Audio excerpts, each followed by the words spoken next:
Hey, welcome back, friends. TechTale here, and today we have the summer weekends. They've been released on the RuneScape main page, and I wanted to go over them, see what's worth it, see what's not, and see what you should be doing on each weekend during the rest of the summer. Before we get into specific weekends, I want to just talk about ports. Ports are going to be boosted for about a month during this summer. You will get additional voyages as well as additional resources. If you haven't started ports, now's a good time. If you have been doing ports and just been slacking off a little bit, it's probably a good time to start it back up and go ahead and get your tier 85s or anything else you want to get out of ports. So let's get into the first weekend. This is going to be Menaphos and Sophonim. I am going to kind of speed through these and just read off the ones that I think are actually worth mentioning. Go ahead and pause at any point if you want to get all the details. And also, I do want to mention that if you are an Iron Man, you get the majority of these benefits. Not all of them, though. Anything in bold is not going to be a benefit that Iron Man can receive. So, 21st and 22nd of July, Menaphos and Sophonim, you are going to get a 50% increase to your reputation, which just means you get an extra 50% reputation from soul obelisks if you're doing it efficiently for 2 days. So essentially saves you a day of soul obelisks. And if you are a mid-level, you get a 50% increased base chance to successfully pickpocket in Menaphos. That's almost useless now that they have safes, but all in all, kind of underwhelming weekend. On the 28th and 29th of July, there is the Summer Skilling Bonanza. This is an extremely long list, but kind of parsed down. There's 3 skills that are a little bit more AFK than usual: Divination and Fishing, and Runespan.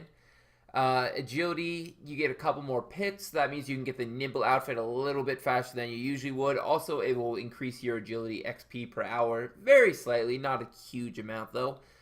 Uncharted Isles are definitely worth doing because you get a couple extra Origami, and there's also a 10% chance of not depleting a resource. And also, the big kicker of this weekend is going to be double Artisan's XP and Respect. The rest of these are not going to be super worth doing just because double experience weekend is a thing. But double Artisan's XP and Respect is even better than double experience weekend. So I feel like that's where you should be spending the majority of your time if you need the smithing XP. On the 4th and 5th of August is going to be the Clue Scrolls weekend.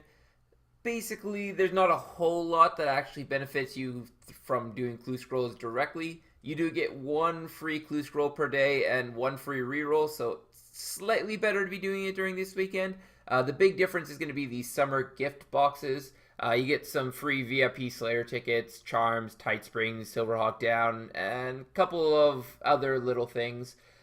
So if you want to be doing Clue Scrolls anyway, and you just are one of those people that kind of want to be a little bit inefficient and just have a little bit of fun, might as well do Clue Scrolls. Otherwise, this would be a good weekend to skip out on. On the 11th and 12th of August is going to be the combat weekend. Honestly, a little bit underwhelming as well. The main things are going to be able to choose your boss slayer assignment, so I guess you could just do Telos every single day if you want to, or whatever high level boss that you actually want to do that makes you a little bit of money. You do get 1 extra free raid during this weekend because you could do it every single day instead of every other day, which, seeing as it's only 2 days, you get 1 free raid. And Shattered Worlds gives you 50% extra anima, which actually is pretty close to the most efficient way of training up Slayer as is. So with the 50% extra anima, this is going to be like 1.2 million Slayer XP per hour if you're really good at doing Shattered Worlds. Slayer probably not going to be worth doing because I'm assuming Slayer is just going to be so overwhelmed that that 50% increase to the Slayer experience is not going to be worth just having to battle so much for spots. And last but not least is going to be the minigame weekend on the 18th and 19th of August. I actually do plan on reading all these through because there's a reason to do every single one of these minigames. It's insane that this is actually the best weekend to finish it all up. So Castle War tickets, you get an extra gold ticket no matter whether or not you win, lose, or draw.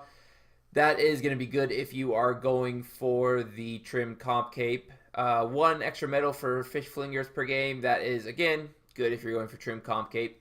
Double commendation points in pest control and conquest. Good if you want to get void. Double bonus experience and gambling rewards from barbarian assault.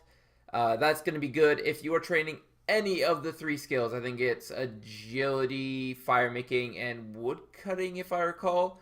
Those 3 skills, you can get double bonus experience, so that's going to be absolutely insane. They're already insane rewards getting that bonus experience. Getting even double that, definitely worth doing that on this weekend. Boss kills and Dominion Factor Tower count twice for the purpose of reward unlocks. That means you can get Dread Nips a little bit quicker, and you get 50% extra Dominion Factor. So if you're going for Dread Nips, it's definitely worth it. 50% extra produce from Livid Farm. If you're going for Comp Cape, this is good. 600 daily bonus points in Cabbage Face Punch Bonanza if you need the Seed Aside or the 2 outfit sets I believe they have in Cabbage Face Punch Bonanza. This is going to be good for you. 100% increased Metaflo's reputation from Shifting Tombs. This is the downer because Soul Obelisks exist. Double Zeal from Soul Wars. If you want to go for the Tazok Jad pet, this is a good time to do that because hopefully people are actually going to be doing Soul Wars. Shadow Worlds grant 50% extra anima. If you're actually going for experience, this is going to be the best way of training up Slayer on this weekend. And double points from Stealing Creation if you want to get some bonus experience or if you need the scaling outfits from those. I'm assuming people are actually going to be doing it. So basically all these have a good reason to do it, and it is a good way to wrap up the summer, getting people to really get involved with each other and actually do some fun mini games to finish it all up. If you guys do enjoy this, go ahead and hit that like button down below so you know, or so that I know that I should be doing this more often, little update videos for you guys. Also, make sure you hit that subscribe button so you can see all my future content. And also, make sure you leave a comment if you have anything to say. What do you plan on doing on all these weekends? Which ones do you plan on skipping? And which ones do you plan on double downing on? As always, though, have a good one.